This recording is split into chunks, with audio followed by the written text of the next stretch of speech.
प्यारे बच्चों, wise academy में मैं देवेंद्र ठाकुर आपका स्वागत है। बच्चों, वाइज एकेडमी में एनरोलमेंट करने के लिए, वाइज एकेडमी में रजिस्ट्रेशन करने के लिए आपने coupon code Thakur THAKUR capital letter में, इस कोड के साथ आपने वाइज एकेडमी में एनरोल होना है। और जो फर्स्ट 100 बच्चे होंगे उनकी फ्री रजिस्ट्रेशन होगी और उनको लाइफ टाइम एक्सेस भी मिलेगा। तो बच्चों, बढ़ते हम आज के लेक्चर की तरफ। आपकी फर्स्ट जो यूनिट है केमिकल इक्वेशन एंड क्लासिफिकेशन, उसका जो टॉपिक है जो आज हम डिस्कस करेंगे वो है displacement and double displacement reaction. क्या है displacement and double displacement reaction? अब इसमें हमने कौन कौन से कंसेप्ट क्लियर करने हैं। क्लियर है यहाँ पे displacement reaction with activities and example, जो हमारा कंसेप्ट है जो इसमें हम एक्सप्लेन करेंगे डिस्प्लेसमेंट रिएक्शन में। और डबल डिस्प्लेसमेंट रिएक्शंस को भी जो एक्टिविटीज हैं उनके साथ और एग्जांपल के साथ हम डिस्कस करें। तो बच्चों, ये जो डिस्प्लेसमेंट रिएक्शन होती है, जो डिस्प्लेसमेंट रिएक्शन होती हैं, ये किस तरह की रिएक्शन है? इन रिएक्शंस में क्या होता है? इन रिएक्शंस में जो ज्यादा रिएक्टिव एलिमेंट होता है, जो ज्यादा रिएक्टिव एलिमेंट होगा वो क्या करेगा? जो लेस रिएक्टिव एलिमेंट होगा उससे, उसके ग्रुप ऑफ एटम या ग्रुप्स को उससे वो छीन लेगा। क्लियर है? तो मेटल डिस्प्लेसमेंट रिएक्शन में क्या हुआ? इन metal displacement reaction the more reactive elements displaces the atoms or group of atoms from less reactive metals। जैसे एग्जाम्पल के तौर पे हम समझें कि एक लेपर्ड ने, एक चित्ते ने हिरन का शिकार कर रखा है और सडनली वहां पे एक लॉयन आ जाए, तो क्या होगा? लॉयन उस जो हिरन है उसको वो अपने कब्जे में ले लेगा और लेपर्ड उस शिकार को छोड़ के भाग जाए। तो बस यही है यहाँ पे भी, जो ज्यादा पावरफुल एलिमेंट होगा वो क्या करेगा? लेस पावरफुल जो एलिमेंट होगा, अगर उसके पास ग्रुप है या ग्रुप ऑफ एटम है, उनको उससे वो छीन लेगा। तो मेटल डिस्प्लेसमेंट रिएक्शंस में क्या हुआ? जैसे हमारे पास ये एग्जांपल देखें हम एक, इसमें ये जो है हमारे पास ये आयरन है, आयरन है, इसको सॉलिड लिख दिया मैंने। पर इसमें एक कंडीशन का ध्यान रखें, इसमें जो we can say less reactive element होगा वो साल्टी फॉर्म में होना चाहिए और उसका एक्वस सोल्यूशन होना चाहिए। क्या होना चाहिए? एक्वस फॉर्म में होना चाहिए, तभी वो उसको डिस्प्लेस करेगा, अदरवाइज नहीं करेगा। तो जैसे यहाँ पे ये क्या है भाई? कॉपर सल्फेट, कॉपर सल्फेट, ये कॉपर है और ये सल्फेट ग्रुप है इसके साथ जो जुड़ा हुआ। अब आयरन ने क्या करा? आयरन जो है it is more reactive than copper. जब आयरन इसके कांटेक्ट में आएगा, इसके एक्वस सॉल्यूशन के कांटेक्ट में आएगा, एक्वस लिखना जरूरी है, तो वो क्या करेगा? इसको डिस्प्लेस कर दे। जैसे यहाँ पे ये कॉपर अलग हो गया, ये सॉलिड बन गया और इसमें आयरन ने क्या करा? इसका सल्फेट ग्रुप को ले लिया। तो यहाँ पे ये क्या बन गया? FeSO4। ठीक है, तो ये क्या है हमारे पास? Displacement reaction. ये ज्यादातर यहाँ पे मेटल्स शो कर रही है डिस्प्लेसमेंट रिएक्शन, इसको जनरली हम मेटल डिस्प्लेसमेंट रिएक्शन ही बोलेंगे। क्या बोल सकते हैं इसको? Metal displacement reaction. ठीक है, क्योंकि यहाँ पे मेटल ने, एक मेटल ने जो सॉलिड स्टेट में थी, जो दूसरी मेटल है उसका एक्वस सॉल्यूशन था, जब ये दोनों आपस में रिएक्ट करेंगी तो उसने क्या कर दिया? जो लेस रिएक्टिव जो एलिमेंट थी या मेटल थी उससे उसके ग्रुप को छीन लिया और उसको वहां से भगा दिया। ठीक है, छीन लेगी उससे। तो इसमें भी क्या हो रहा है? इसमें ये कॉपर सल्फेट क्या है भाई? कॉपर सल्फेट जो होता है वो ब्लू कलर का होता है, हाइड्रेटेड है। जब इसमें आयरन नेल डिप करिए, आयरन नेल डालोगे तो हम एक्टिविटी घर में भी कर सकते हैं या अपने स्कूल में भी कर सकते हैं। तो आयरन नेल को पहले क्या करना है आपने, मैंने पहले भी डिस्कस करा था, उसको रब करना है। रब करेंगे जब तक उसमें शाइनी सरफेस आएगी तभी उसमें आपने उसको डिप करना है। और उसमें जो आयरन के जो पार्टिकल है नेल्स में, वो क्या करेंगे? इस कॉपर सल्फेट से कॉपर को डिस्प्लेस कर देंगे और इससे जो SO4 ग्रुप था कॉपर का उसको अपने साथ जोड़ देगा FeSO4, और जो सोल्यूशन का कलर है वो कैसा हो जाएगा, लाइटर ग्रीन हो जाएगा। कैसा हो गया भाई, लाइटर ग्रीन। ठीक है, और यहाँ पे ये दिख रहा है हमें, ये ब्लू कलर था कॉपर सल्फेट का, जो हाइड्रेटेड कॉपर सल्फेट है वो ब्लू कलर का। क्लियर हो गया। ये जो डिस्प्लेसमेंट रिएक्शन है उसको हम कैसे करेंगे, आपके पास एक रिएक्टिविटी सीरीज है, इससे बहुत सारे क्वेश्चन आपसे पूछे गए। रिएक्टिविटी सीरीज, तो आपने इस रिएक्टिविटी सीरीज का एक स्क्रीनशॉट ले लेना और इसको लर्न करना, और इसकी प्रैक्टिस कैसे करनी है, जैसे मैं तुम्हें समझा रहा हूं यहाँ पे, इसकी प्रैक्टिस कैसे करोगे तुम। जैसे सपोज मैंने लिख दिया, आपको क्वेश्चन आ गया कि कंप्लीट द रिएक्शन। क्या क्वेश्चन आया है, कंप्लीट द रिएक्शन। जैसे क्वेश्चन नंबर 1, सपोज आपको क्वेश्चन आया कि कंप्लीट द रिएक्शन। सपोज आपको इस तरह से क्वेश्चन आया है कि इस रिएक्शन को कंप्लीट करना, कॉपर प्लस ZnSO4, और ऐसे दे रखा कि इस इक्वेशन को आपने कंप्लीट करना है। ये ध्यान रखना, मैंने क्या बोला, यहाँ पे एक एक्वस होना चाहिए। अभी ये खत्म नहीं हुआ, यहाँ पे नॉन मेटल्स भी डिस्प्लेसमेंट रिएक्शन में पार्टिसिपेट करती हैं। समझा की बात, मेटल भी पार्टिसिपेट करती है। यहाँ हम इसमें एग्जांपल में क्या ले रहे हैं, इसमें हम ले रहे हैं ये भी मेटल है और ये भी मेटल का एक्वस साल्ट, मेटल का साल्ट है और इसका एक्वस सॉल्यूशन। एक्वस का कंडीशन यहाँ पे मैं तुम्हें बार बार बोल रहा हूँ, एक्वस होना चाहिए, एक एक्वस सॉल्यूशन होगा तभी वो रिएक्ट। यहाँ पे क्या हो रहा है, इस इक्वेशन को अगर क्वेश्चन ऐसे पूछा गया है कि इसको आपने कंप्लीट करना है, तो ये जो रिएक्टिविटी सीरीज है आपके पास, उसकी तरफ आपने जाना है। तो हमने क्या बोला, जिसमें ज्यादा रिएक्टिव एलिमेंट होगा वही डिस्प्लेस कर पाएगा, लेस वाला नहीं कर पाएगा। जैसे वही बात होगी, अगर जो लॉइन है वो हिरन को खा रहा है, अगर वहां पे लेपर्ड आ गया तो वो उसको, लेपर्ड उस हिरन को शेर के मुंह से नहीं छीन सकता, पर शेर ऐसा कर सकता है। समझा लिया।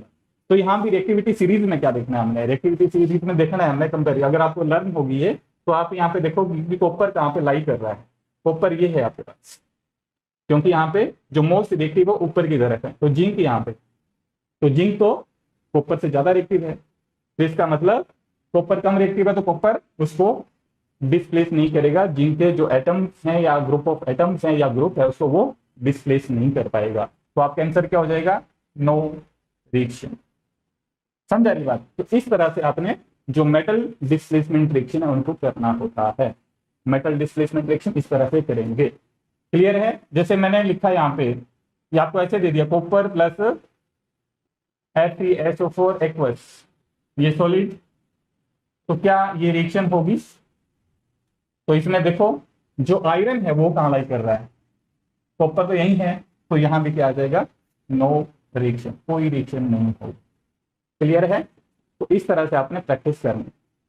या रिएक्शन ऐसे दे दी कि आपके पास आयरन है, ये भी थी ना हमारे पास, अभी करी हमने, plus we can say copper sulphate, तो ये रिएक्शन होगी FeSO4, ये बन जाएगा, प्लस कॉपर, ये बनेगा। अगर आपके पास इक्वेशन दे रखी है कि Fe सॉलिड है plus ZnSO4, complete the equation, तो ये इक्वेशन कंप्लीट होगी कि नहीं होगी। तो दोबारा वहां पे आपने ढूंढना है उसको। देखो यहाँ पे साथ साथ ही करा था, जिंक जो है वो ज्यादा रिएक्टिव है आयरन से, तो यहाँ पे कोई रिएक्शन नहीं होगी। तो इसका क्या लिखना है आपने, नो रिएक्शन।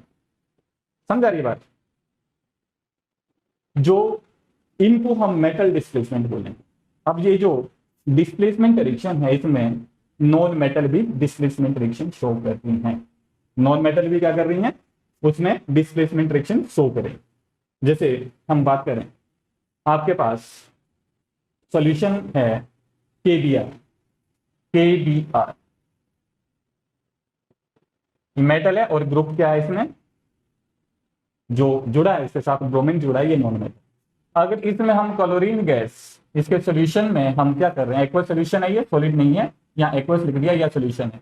अगर इसमें हम क्लोरीन गैस पास करें तो क्या बनेगा, क्लोरीन जो भी, it is more reactive than, chlorine is more reactive then KBr, तो sorry, chlorine is more reactive than bromine. अब यहाँ पे क्या होगा, क्लोरीन जो है वो Br की जगह आ जाएगी, तो यहाँ पे क्या बन जाएगा, KCl प्लस Br2, ये ब्रोमीन 2, ये गैस बन जाएगी इसकी ब्रोमीन 2। तो यहाँ पे ये जो ब्रोमीन है ये क्या करेगी, इट इम्पार्ट येलो, ये येलोइश और ऑरेंज, ऑरेंज यहाँ पे एक्वस लिख दिया हमने, ऑरेंज कलर टू सॉल्यूशन। क्या करेगी ये, येलोइश या ऑरेंज कलर सॉल्यूशन को देगी ब्रोमीन। ठीक है, तो यहाँ पे क्या हुआ है, नॉन मेटल ने भी डिस्प्लेसमेंट में पार्टिसिपेट करा, जिसमें क्लोरीन जो है it is being more reactive than chlorine, sorry chlorine is more reactive than bromine, then it क्या कर रही है, it displace bromine from K means potassium, और वहां पे जो प्रोडक्ट बन रहा है उसका कलर कैसा हो जाएगा, येलोइश ऑरेंज। सेम अगर हम करें एक और रिएक्शन कर ले, हमने लिया पोटासियम आयोडाइड। अब पोटासियम आयोडाइड एक्वस है, देखा होगा ना आपने, अभी करा था हमने एक्टिविटी में, पोटासियम आयोडाइड कलरलेस है।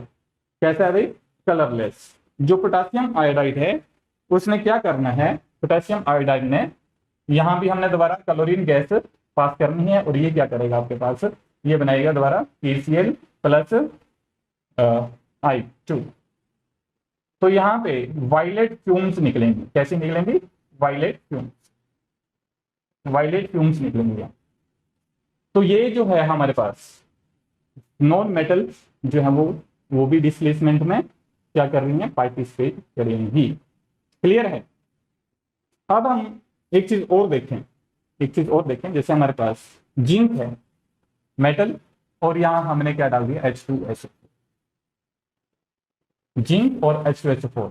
ये क्या करेगा, यहां भी जब ये रिएक्ट करेंगे तो इसने, ये हमने रिएक्शन कर रखी है ना, ZnSO4 plus hydrogen gas liberate करेगा।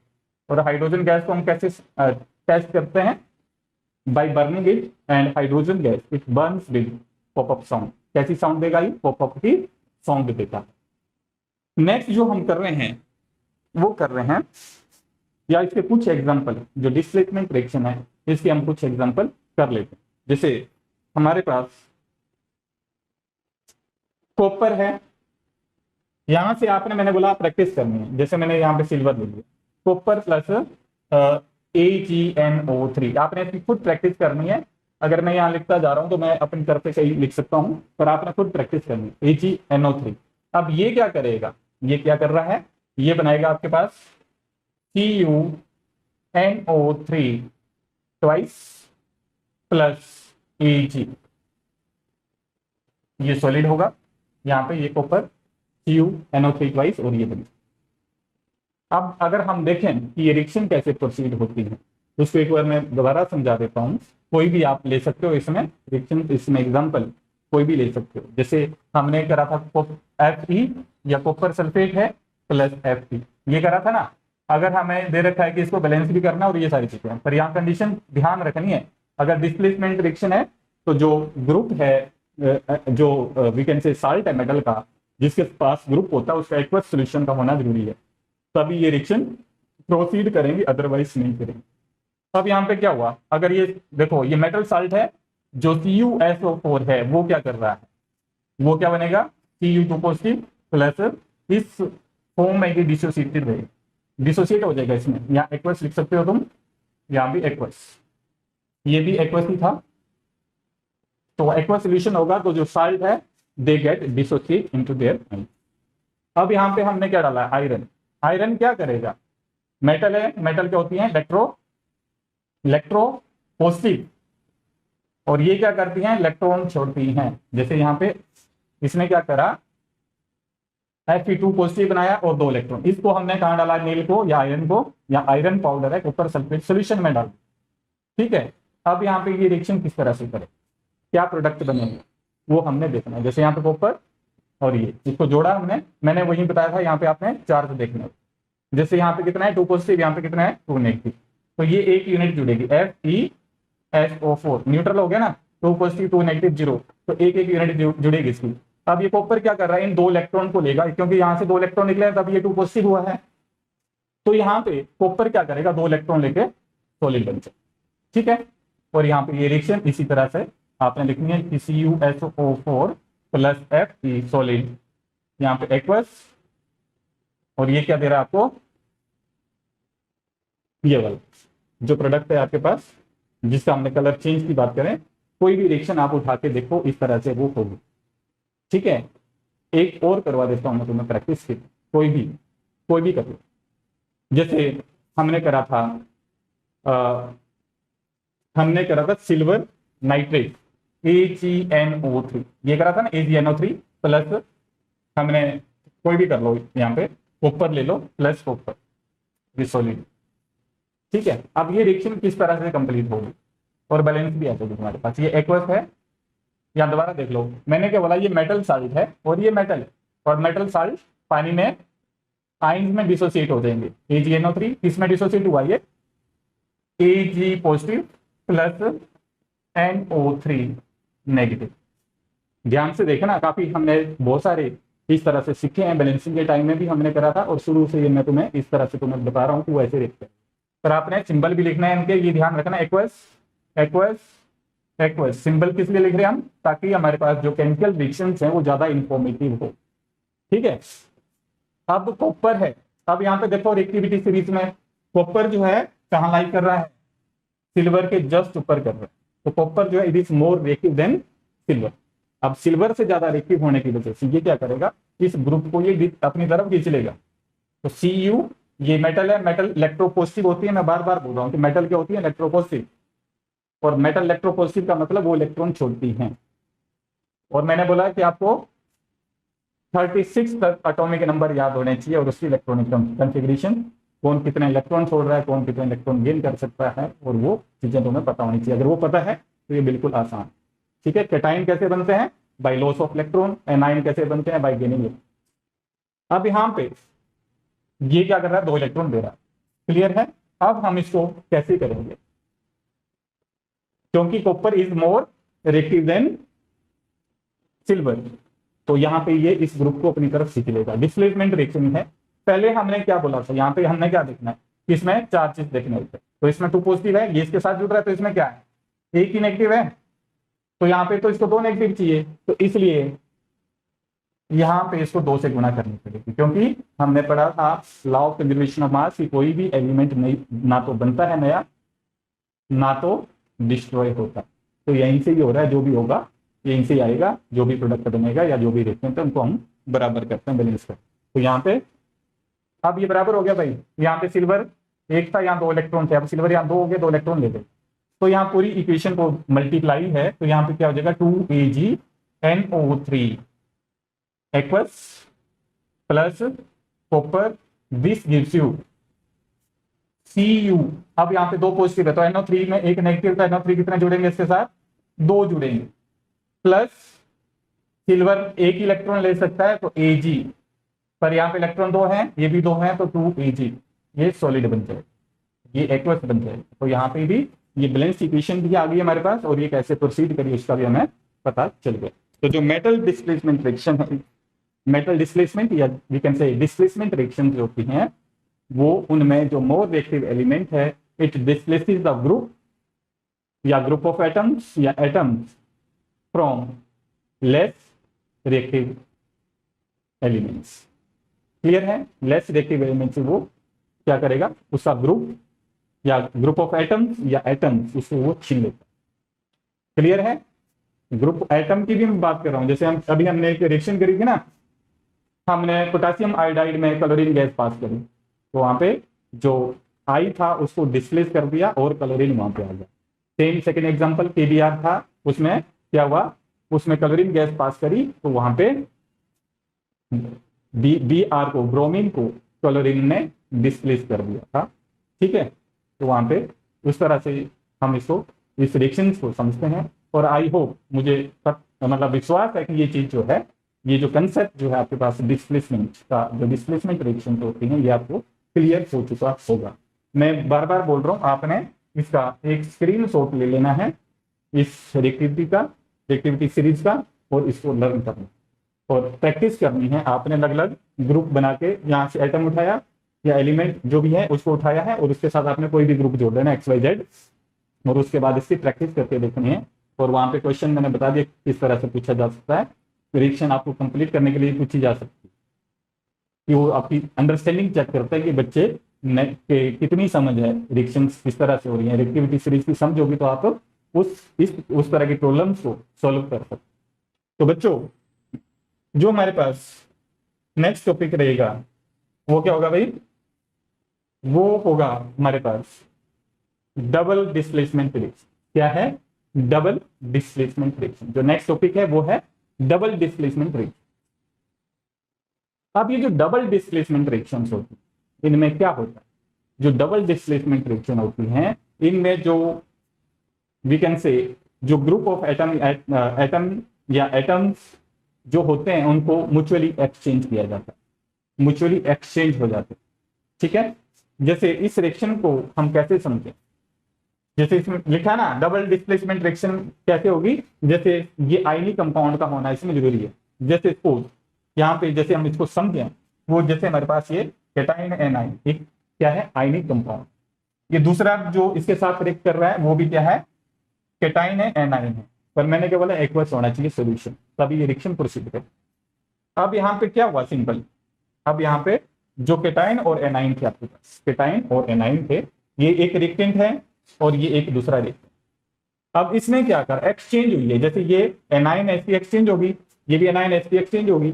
अब इस ए ने क्या करा है, इस वाले को ले लिया, और इस बी ने क्या करा है, इसके ग्रुप को ले लिया। तो यहाँ पे क्या बन गया बी एक्स, क्योंकि ए ने क्या लिया इससे, ए ने इससे वाई को लिया है, वहां बना। ठीक है, ए ने क्या करा वाई, तो ए वाई बन जाएगा। बी ने क्या करा इसका एक्स ले लिया, तो क्या बन गया बी एक्स। जैसे हम इसको समझें, मैं यहाँ पे एक रिएक्शन दे रहा हूं उसके हिसाब से हम इसको समझ, मेटल डिस्प्लेसमेंट रिएक्शन। जैसे मेरे पास NaCl प्लस हमने के लिया साथ में AgNO3, यहाँ आयनिक कंपाउंड है, ये दोनों ही मेटल साल्ट क्या है, ये दोनों ही मेटल साल्ट। अब जैसे सपोज ये भी एक्वस है, या इसको सॉलिड रहने में कोई दिक्कत नहीं, एक एक्वस का होना चाहिए, ये भी क्या है एक्वस ले लिया मैंने, सपोज एक्वस लिया है, हम इसको समझ रहे हैं। तो यहाँ पे क्या होगा, यहाँ पे जैसे ये इसका एक्वस है तो ये Na पॉजिटिव Cl नेगेटिव की फॉर्म में डिसोसिएट होगा। क्लियर है, अगर NaCl लिया हमने, नमक लिया, उसका एक्वस सोल्यूशन, तो वो Na पॉजिटिव और Cl नेगेटिव की फॉर्म में डिसोसिएट होगा। और जो AgNO3 है ये भी साल्ट है, ये भी साल्ट है, मेटल साल्ट है, ये भी मेटल साल्ट है। ठीक है, इसमें Ag पॉजिटिव है और NO3 नेगेटिव है, ये भी क्या हो रहा है डिसोसिएट होता है। ये पूरा ग्रुप NO3 का जो पूरा ग्रुप है ये भी क्या है नेगेटिव। अब यहाँ पे क्या हो रहा है म्यूचुअल एक्सचेंज, इस ग्रुप की क्या हो रही है एक्सचेंज हो रही। कैसे, जो Na है वो क्या बना देगा, वो क्या लेगा NaCl ले लेगा, और जो सिल्वर था Ag पॉजिटिव वो क्या करेगा, सॉरी ये NaNO3, ये क्या बन जाएगा NaNO3, ये तो वही लिख रहा हूं मैं। यहां दोबारा समझो इसको, जैसे हमारे पास क्या है NaCl था, इसने क्या करा भाई AgNO3, ये दोनों ही एक्वस थे, एक्वस एक्वस एक्वस। मैं जो बात कर रहा था कि जब हम इसका एक्वस सोल्यूशन लेते हैं, एक्वस सोल्यूशन लेंगे तो ये Na पॉजिटिव और Cl नेगेटिव में डिसोसिएटेड है, क्लियर है, और ये पॉजिटिव और ये नेगेटिव इसमें डिसोसिएट रहेगा। अब यहाँ पे क्या होगा, जो Na है वो इस ग्रुप को ले लेगा पूरे को, और Ag जो है वो इस ग्रुप को अपने साथ जोड़ देगा। ठीक है, तो यहाँ पे म्यूचुअल एक्सचेंज हो जाती है ग्रुप से, तू मेरा ले ले मैं तेरा ले ले, इस तरह से यहाँ पे बात होती है। ठीक है, तो यहाँ पे म्यूचुअल एक्सचेंज हो रही है, यानी कि गिव एंड टेक हो रही है। यहाँ पे मैं बात करूं तो इसका क्या बन जाएगा NaNO3 प्लस, ये एक्वस लिख दिया मैंने, प्लस क्या बनेगा AgCl, AgCl के क्या बनेंगे प्रेसिपिटेट बन जाएंगे व्हाइट, क्या बनेगा इसके व्हाइट प्रेसिपिटेट। क्लियर है, तो डबल डिस्प्लेसमेंट रिएक्शन में जो आयनिक कंपाउंड होते हैं उनमें ये जनरली देखी जाती है, और ये बहुत फास्ट रिएक्शंस होती है। ठीक है, अब इसमें हम कुछ एग्जांपल करते हैं डबल डिस्प्लेसमेंट रिएक्शन में, या कुछ activity reaction between barium chloride and sodium sulphate solution. जो आपके पास पहला कंसेप्ट है, पहली रिएक्शन एक्टिविटी, वो क्या बोल रही है कि reaction between barium chloride and sodium sulphate solution. तो यहाँ पे हम देखें कि जो BaCl2 ये बेरियम क्लोराइड हो गया, एक्वस लिया हमने, और दूसरा लिया है सोडियम सल्फेट Na2SO4, ये सोडियम सल्फेट है, ये भी क्या है एक्वस। अब दोनों एक्वस हैं। अब इसमें क्या होगा, मैंने क्या बोला, जब ये एक्वस है ये भी साल्ट है वो भी साल्ट है, मीन्स आयनिक कंपाउंड है। तो जब इसका एक्वस सोल्यूशन होगा तो ये Ba जो है वो किसमें टूट जाएगा, चाहे आप यहीं चार्ज बना दो, जैसे यहाँ पे 2 पॉजिटिव है बराबर होता है इसका नेगेटिव, मिल किया ये 0 हो गया ना। यहाँ से एक चीज, एक एलिमेंट का आपको उसकी वी कैन से चार्ज का याद है, पता है, तो दूसरे को आप निकाल सकते हो। तो इसमें क्या है माइनस का, यहाँ पे +1 है, यहाँ पे क्या है पूरे ग्रुप के ऊपर SO4, समझा ये बात। यहाँ पे न्यूट्रल हो गया ना, क्योंकि यहाँ पे Na2 है और यहाँ पे 2 नेगेटिव, यहाँ -2 नहीं 2 नेगेटिव, ठीक है। -2 अलग चीज हो जाती है, और इस तरह से हम लिखेंगे चार्जेस, वो ऑक्सीडेशन स्टेट हो जाएगी। अगर आप माइनस पहले लिखेंगे तो अलग मीनिंग हो जाता है, ठीक है। तो यहाँ पे भी ये न्यूट्रल है, तो अब क्या हो जाएगा इसका, ये रिएक्शन कैसे करेगा, या इसको मैं यहाँ द्वारा लिख रहा हूँ BaCl2, ये एक्वस है, तो अगर यहाँ इजी लिख दे हम तो और ज्यादा इजी, यहाँ से भी इजी हो जाएगा, ऐसा कुछ नहीं है। तो यहाँ देखो BaCl2, ये इसका एक्वस सोल्यूशन को क्या करा हमने, ये Ba2 पॉजिटिव बनाएगा और 2Cl नेगेटिव बन जाएगा, एक्वस लिख देना। अब यहाँ पे दूसरा जो है हमारे पास कंपाउंड Na2SO4 साल्ट है ये सोडियम का, तो ये किस में डिसोसिएट हो जाएगा, 2 पहले लिख दिया हमने 2 Na में सिंगल पॉजिटिव, एक पॉजिटिव रहेगा इसमें चार्ज, प्लस ये जो ग्रुप है इसमें कितना होता है भाई -2। अब इसको हम इस तरह से करें और इसको अब हम जोड़ेंगे, सेम चीजें देखनी है हमने। यहाँ पे देखो ये जो 2 पॉजिटिव है, यहाँ 2 नेगेटिव है, तो इसको बराबर है चार्ज, 2 पॉजिटिव 2 नेगेटिव, जब ये आपस में जुड़ेंगे तो 0 हो जाएगा। तो यहाँ पे क्या बनेगा भाई BaSO4, मल्टीप्लाई करने की जरूरत नहीं पड़ेगी। यहाँ पे सोडियम में कितना, एक पॉजिटिव, इसमें एक नेगेटिव है Cl में, तो यहाँ पे क्या बन जाएगा, एक एक यूनिट दोनों की जुड़ जाएगा, तो क्या बन जाएगा 2NaCl। तो यहाँ पे कैसे लिखेंगे, BaCl2 प्लस Na2SO4, तो आपके पास बेरियम सल्फेट बन गया। और साथ में आप यहाँ देख लो इस एक्टिविटी में, ये पोज हमारे पास NaCl है और ये क्या हमारे पास बेरियम सल्फेट BaSO4। अब ये दोनों ही कलरलेस थे, इसमें जब इसने NaCl डाला, मिलाया, इसका NaCl के एक्वस सॉल्यूशन मिलाया, तो इसमें व्हाइट प्रेसिपिटेट आना शुरू हुए। कैसे, व्हाइट प्रेसिपिटेट फॉर्म हो गए। तो यहाँ पे आप लिख सकते हो कि ये जो BaSO4 है, इसके जो प्रेसिपिटेट बने हैं वो व्हाइट कलर के हैं, प्रेसिपिटेट का साइन इन्वर्टेड है। क्लियर है। अब बच्चों अब हम आगे बढ़ते हैं, एक और एक्टिविटी आपके पास डबल डिस्प्लेसमेंट रिएक्शंस की। यहाँ पे reaction between sodium carbonate and HCl, या ये भी एग्जांपल है डबल डिस्प्लेसमेंट रिएक्शन का। तो पहले हम इसको देखें कि वो कैसे रिएक्ट करेगा, उसके बाद हम इस एक्टिविटी इस डेमोन्स्ट्रेशन की तरफ जाएंगे और ये बिल्कुल आसान हो जाएगी, ये किस तरह से रिएक्शन प्रोसीड करेगी। तो रिएक्शन बिटवीन सोडियम कार्बोनेट का फार्मूला Na2CO3 और साथ में क्या लिया है हमने HCl, ये एक्टिविटी है आपके पास। अब इसमें क्या होगा, ये भी एक्वस है और ये HCl भी एसिड है, ये भी एक्वस है। अब ये रिएक्शन कैसे प्रोसीड होगी, कैसे ये रिएक्ट करेंगे आपस में। हमने क्या करा, ये साल्ट है, ये एसिड है, तो साल्ट और एसिड के बीच में पहले जो हम एग्जांपल कर रहे थे वहां साल्ट ले रहे थे, मींस आयनिक कंपाउंड ले रहे थे।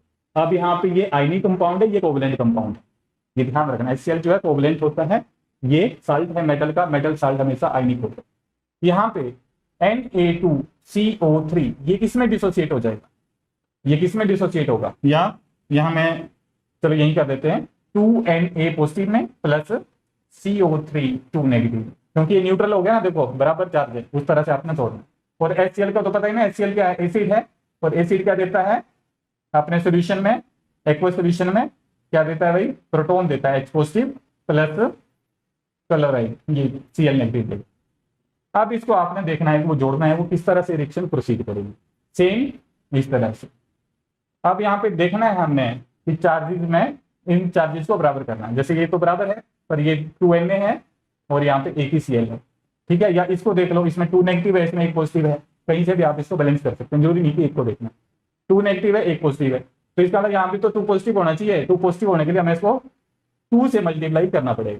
तो यहाँ रिएक्शन कैसे चलेगी, अब Na2CO3 प्लस पूरी को गुणा है 2HCl एक्वस फिजिकल स्टेट आपने जरूर लिखनी है, जो आपका जब एग्जाम होगा या प्रैक्टिस के टाइम में ही लिखना शुरू करोगे। एंड दिस गिव्स यू 2, पहले लिख दिया मैंने 2Cl है, तो ये NaCl प्लस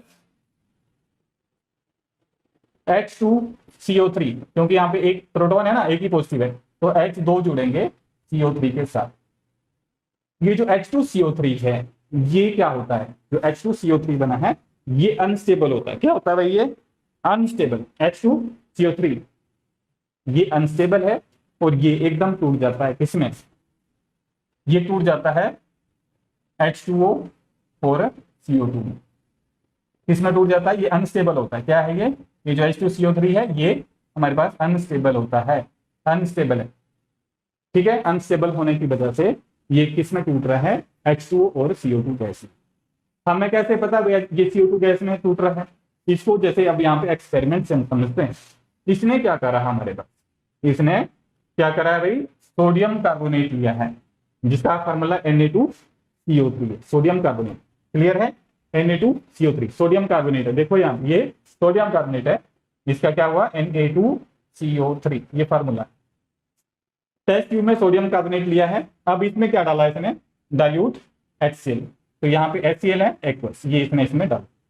क्लियर है। अब यहाँ पे क्या हुआ, CO2 गैस निकली। वो कैसे निकली, मैंने क्या बोला, ये जो H2CO3 बना है ये अनस्टेबल होता है और ये ब्रेक डाउन होता है CO2। इसको कैसे इसने टेस्ट करा कि CO2 ही निकली, ये डिलीवरी ट्यूब है। डिलीवरी ट्यूब में क्या लिया इसने, लाइम वाटर। क्या लिया है, लाइम वाटर।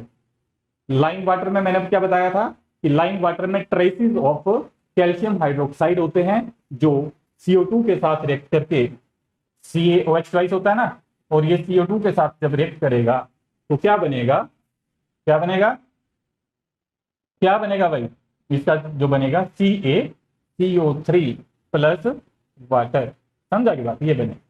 तो ये रिएक्शन भी क्या है, मतलब लाइम वाटर या we can say calcium hydroxide और CO2 के बीच में जो रिएक्शन है वो भी डबल डिस्प्लेसमेंट रिएक्शन। समझा रही बात, क्वेश्चन पूछा जा सकता है कि ये CaOH plus CO2 this gives you CaCO3 plus H2O, क्या ये डबल डिस्प्लेसमेंट रिएक्शन है, yes it is double displacement reaction. ठीक है, जैसे हम इसमें देखें रिएक्शन बिटवीन लाइम वाटर और CO2, ये भी एक डबल डिस्प्लेसमेंट रिएक्शन होगी। कैसे होगी, देखो यहाँ पे हमने लाइम वाटर का मैं क्या होता है, मैंने क्या बोला, लाइम वाटर में ट्रेसेस होते हैं CaOH ट्वाइस के, ट्रेस अमाउंट में होता है, कम अमाउंट में होता है, पर ये CaOH twice calcium hydroxide lime water में रहेगा। ठीक है, कैल्शियम हाइड्रोक्साइड लाइम वाटर में रहेगा। जब इसमें हम CO2 गैस पास करते हैं तो वो किस तरह से रिएक्ट करेगी, ठीक है, वो कैसे रिएक्ट करेगी, या इसको मैं थोड़ा छोटा करके लिखूंगा क्योंकि इसकी डिस्क्रिप्शन थोड़ी बड़ी हो जाएगी। यहाँ पे CaOH twice means lime water में ट्रेसेस हैं कैल्शियम हाइड्रोक्साइड के। जब ये CO2 गैस हम इसमें पास करते हैं, मैंने बोला ये डबल डिस्प्लेसमेंट रिएक्शन है, वो हमें पता है प्रोडक्ट क्या बनेगा। तो इस रिएक्शन को हम कैसे करेंगे, जैसे CaOH ट्वाइस कैल्शियम हाइड्रोक्साइड है, जैसे वहां पे H2O भी बना था, हमने जो पीछे वाली जो रिएक्शन करी थी, देखो वहां पे ये पहले शुरू से ही देखें, इसका sodium we can say sodium carbonate था हमारे पास Na2CO3 प्लस वहां पे हमने करा सोडियम कार्बोनेट प्लस HCl, ये था हमारे पास। इसने क्या दिया था हमारे पास, NaCl दिया था प्लस H2O प्लस CO2, ये बनी थी ना हमारे पास। मैं इसकी बात कर रहा हूँ, यहाँ पे ये बन रहा। अब इसको हमने क्या करा था, किसके साथ रिएक्ट करा, CaOH ट्वाइस के साथ। ये एक्वस है, लाइम वाटर है, तो इसका मतलब जो हमारे पास वी कैन से CO2, इसको अगर हम पास करें तो इससे क्या बन जाएगा हमारे पास, इससे बनेगा CaCO3 प्लस H2O, ये बनेगा। अब ये जो रिएक्शन थी, क्या ये डिस्प्लेसमेंट रिएक्शन है, अब हम इसको करते हैं, वो किस तरह से होगी displacement reaction, double displacement reaction. तो इस कंसेप्ट को हम समझते हैं। अब यहाँ पे क्या हुआ, जो हमारे पास कैल्शियम हाइड्रोक्साइड और CO2 है वो इस तरह से रिएक्ट कर रही थी, तो यहाँ पे मैंने लिखा कि हमारे पास CaOH ट्वाइस है, ये एक्वस सोल्यूशन है। क्या है ये, एक्वस सोल्यूशन। ठीक है, ये किसमें डिसोसिएट हो जाएगा, Ca2 पॉजिटिव में और OH नेगेटिव में, 2OH नेगेटिव। क्लियर है। अब यहाँ पे जो हमारे पास CO2 थी, ये CO2 क्या करेगी, जो लाइम वाटर में वाटर है उसके साथ ये रिएक्ट करके क्या बना रही थी आपके पास H2CO3, ये बनाएगी ना, लाइम वाटर के कंटेक्ट में आएगी तो ये बनाएगी एक्वस। अब देखो, अब ये जो H2CO3 है ये किस में डिसोसिएट हो जाएगा, ये डिसोसिएट होता है आपके पास एसिड है, ये कार्बोनिक एसिड, तो ये 2 प्रोटॉन लिख दिया मैंने इसमें और साथ में क्या लिखा है CO3। यहां पे मैंने क्या लिखा कि ये रिएक्शन इस तरह से प्रोसीड कर रही है। अब यहां देखो, इसको हम सोल्व कर, विजिबल है। अब इसको हम सोल्व कैसे करें, समझ आ रही है भाई बात। पहले स्टेप में क्या करा, कैल्शियम हाइड्रोक्साइड जो एक्वस है, जो लाइम वाटर में पड़ा हुआ है, वो इस फॉर्म में पड़ा हुआ है Ca2 पॉजिटिव और OH नेगेटिव में। अब जो कार्बन डाइऑक्साइड गैस है, लाइम वाटर पानी तो उसमें है, जो CO2 है वो H2O के साथ रिएक्ट करके क्या कर रही है, H2CO3 बना रही है। ठीक है, ये कार्बोनिक एसिड है, तो एसिड उसमें किस तरह से डिसोसिएट हो जाएगा पानी में। एसिड क्या होता है, जो H पॉजिटिव और CO3 जो अपना प्रोटॉन गैस, H2CO3 ये 2 नेगेटिव। ठीक है भाई, अब इसको हमने जोड़ना, देखो जोड़ेंगे कैसे। यहाँ पे CaOH ट्वाइस, हमारे पास एक कंप्लीट इक्वेशन आ जाएगी, CaOH ट्वाइस प्लस ये लिख दिया हमने। अब यहां पे देखो CO2 है, H2O है, CO2 प्लस H2O, ये जो रिएक्शन है वो कैसे करनी है, हमने इस तरह से करनी है। जो कंप्लीट रिएक्शन होगी वो हमारे पास आ जाएगी, वो कैसे वो लिखेंगे हम उसको। यहाँ पे देखो, अब ये H2CO3 है, H2CO3 है, इस साइड से इस साइड का हमेशा कट जाता है। अब यहाँ पे देखो ये कट गया है हमारे पास, तो ये Ca ने इसके साथ जुड़ना है और OH ने यहाँ पे जुड़ना, होगी ना एक्सचेंज ऑफ ग्रुप्स, होगी एक्सचेंज हुई है ग्रुप की। तो ग्रुप की जो एक्सचेंज हुई है उसी को क्या बोलते हैं, डबल डिस्प्लेसमेंट रिएक्शन। इन्होंने एक दूसरे को लिया है, यहाँ पे क्या हो जाएगा, Ca, इसके ऊपर 2 पॉजिटिव है 2 नेगेटिव है, CaCO3 प्लस H2O, इसने इसका ग्रुप ले लिया H2O, तो यहाँ पे क्या हो जाएगा 2 और यहाँ पे ये बैलेंस होगा। जो रिएक्शन हुआ कैल्शियम हाइड्रोक्साइड के बीच में और जो H2SO4, जो मैंने बोला था ना H2SO4 है, यहाँ पे ये H2CO3 यही है, CO2 और H2O। जो H2CO3 डिसोसिएट हो जाता है ना, तो इसी फॉर्म में डिसोसिएट होता है। तो हमारे पास कंप्लीट आ गया। जो हमने पहले क्या बोला था कि जो ये पीछे वाले में हमने डिस्कस करा था स्लाइड में कि ये जो है Na2CO3 ये और HCl कंबाइन करेगा तो ये देता है NaCl और H2CO3। और मैंने बात करी थी कि जो H2CO3 है वो अनस्टेबल होता है और वो डिसोसिएट हो जाता है किसमें, H2O और CO2 में। तो यहाँ पे जो हमारे पास रिजल्ट आया है तो ये सेम आ रहा है, CaOH twice CO2 plus H2O, क्योंकि H2CO3 तो है जो टूटा है। ठीक है, क्योंकि क्या बोला मैंने, जब CO2 जब लाइम वाटर है उसके पानी के मॉलिक्यूल के कंटेक्ट में आती है कार्बोनिक एसिड बनता है, H2CO3 बनता है, पर वो टूट जाता है किसमें, H2 और CO2 में। H2 वहां है, CO2 वहां है। बताने को तो मैं सिंपल बता सकता हूं, हमें पूरी इक्वेशन का पता होना चाहिए, नहीं तो मैं तुम्हें तो ऐसे भी बता सकता हूं, ये समझा कि कंसेप्ट, मैं तो ऐसे भी बता सकता हूं भाई CaOH ट्वाइस, आपको बहुत आसान लगेगा पर आपको बेसिक कंसेप्ट क्लियर नहीं होगा। मैं यहाँ पे लिखूं CaOH ट्वाइस प्लस H2O, भाई इसी में था लाइम वाटर में, और यहाँ पे मैंने क्या करा, CO2 पास करेंगे तो क्या बन जाएगा आपके पास, आपके पास बन गया भाई CaCO3 प्लस क्या बना, प्लस CaCO3 प्लस H2O, जो भी हमारे पास बनेगा बना के देख लो क्या बना, CaCO3 कैल्शियम कार्बोनेट बन जाएगा प्लस H2O। सिंपल सी चीज है ये, इस तरह से आपके पास ये क्या हो जाएगा भाई, मिल्की हो गया। इसकी वजह से आप बोलेंगे बहुत बढ़िया, पर आपको कंप्लीट पता होना चाहिए, जिसको मैं एक बार दोबारा आपको बता देता हूं, दोबारा बता देता हूं। जैसे हमने क्या करा था, CaOH ट्वाइस, मैंने बोला जो लाइम वाटर में है CaOH ट्वाइस इसमें डिसोसिएटेड है प्लस OH नेगेटिव, क्लियर है, इसमें डिसोसिएट रहेगा, आपने इसी तरह से समझना है। और जब CO2 हम पास करते हैं, जो वाटर है हमारे पास उसने क्या, उसके साथ कंबाइन करके क्या बनाया इसने, H2CO3। ठीक है, ये कार्बोनिक एसिड है। अब ये जो H2CO3 है इसने क्या करा, एसिड है तो प्रोटॉन देगा एक्वस सॉल्यूशन में, 2 प्रोटॉन दिए और CO3 2 नेगेटिव, एसिड क्या होता है, जो एक्वस सॉल्यूशन में प्रोटोन दे, तो इस तरह से ये प्रोटोन दे देगा। अब आपने इसको देखना है, जोड़ना है, और हमें पता चल जाएगा कि जो लाइम वाटर में अगर हम CO2 पास करते हैं तो वो भी एक डबल डिस्प्लेसमेंट का एग्जाम्पल। जैसे यहाँ पे अब देखो कैसे लिखा है मैंने इसको, पहले तो लिख लो CaOH, रिएक्टेंट साइड है ये, तो यहाँ पे देखना है हमने कौन चीज कट रही है, ये और ये कट रहा है, ठीक है। यहाँ पे लिख दिया, अब ये बच रहा है ना रिएक्टेंट में ओनली CO2 प्लस वाटर, ये बच गया हमारे पास। अब इसने क्या दिया है हमारे पास, इसने क्या दिया है, ये इसके साथ जुड़ जाएगा यहाँ पे क्रॉस, यानी कि इसने कैल्शियम ने ये वाला ग्रुप लिया और इसने प्रोटोन ने, इस प्रोटोन ने ये वाला ग्रुप लिया, तो इसने क्या करा है, एक्सचेंज हुई है ना, इसको क्या बोलेंगे, डबल डिस्प्लेसमेंट। तो यहाँ पे क्या हो जाएगा, Ca 2 पॉजिटिव 2 नेगेटिव, एक एक यूनिट जुड़ेगी, CO3 प्लस HOH, एक पॉजिटिव है एक नेगेटिव है, तो HOH का मतलब इसको हम H2O लिख सकते हैं, और ये कितने हैं, यहाँ पे 2 लिख दिया मैंने, या यहाँ भी 2 लिख, कहीं भी, तो ये 2 वाटर के मॉलिक्यूल दे रहा है, तो ये भी क्या है, वही डबल डिस्प्लेसमेंट रिएक्शन। समझा की बात। अब जो लास्ट टॉपिक है आपके पास वो रहेगा, जो लास्ट टॉपिक है वो क्या है, difference between displacement and double displacement reaction.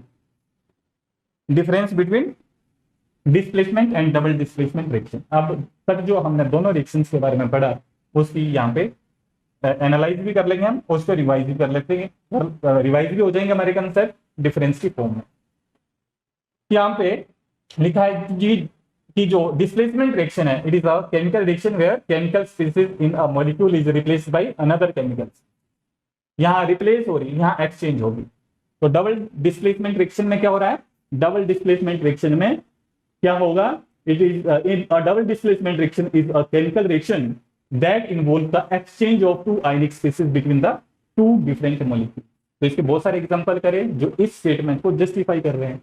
अब जो सेकंड जो डिफरेंस है, one chemical species is displaced, उसमें एक ही जो सिंगल डिस्प्लेसमेंट रिएक्शन थी, या हम डिस्प्लेसमेंट रिएक्शन बोलते हैं, उसमें एक ही जो एटम या ग्रुप ऑफ एटम वो क्या हो रहा था, डिस्प्लेस हो रहा था। पर इसमें म्यूचुअली एक्सचेंज हो रहे हैं, 2 केमिकल स्पीसीज डिस्प्लेस होंगी, क्योंकि एक ने दूसरी की ग्रुप को लेना है और जो दूसरा है उसने पहले वाले के ग्रुप को लेना है, तो म्यूचुअली एक्सचेंज हो जाता है, तो 2 स्पीसीज यहाँ पे डिस्प्लेस हो रही है, तभी तो नाम रखा है डबल डिस्प्लेसमेंट। ठीक है। जो नेक्स्ट इसकी प्रॉपर्टी आ रही है, one chemical species is replaced, एक केमिकल स्पीसीज रिप्लेस हो रही है, यहाँ पे 2 chemical species they are replaced. And last difference occur based on the reactivity of chemical species series होगा। ये आपको मैंने जो बोला था, जो आपने रिएक्टिविटी सीरीज है वो याद कर लेनी है, उसके बाद ही आप इन रिएक्शंस को, डिस्प्लेसमेंट वाली रिएक्शन को तो उन्हीं से ही कर पाएंगे, और उससे क्वेश्चन भी पूछे जाते हैं। ठीक है। और it occur where the exchange of ions included in compound, जहां पे आयंस की एक्सचेंज हो, दोनों के दोनों साल्ट हैं, तब वहां पे हो सकती है डिस्प्लेसमेंट। समझा रही है, डबल डिस्प्लेसमेंट। तो आई होप आपको लेक्चर समझ आ गया होगा। फिर भी किसी को डाउट है तो मेरे साथ अपनी प्रॉब्लम, अपने डाउट शेयर कर सकता है, एंड मैं उनको उन डाउट्स को दूर करूँ। Thank you, thanks for watching.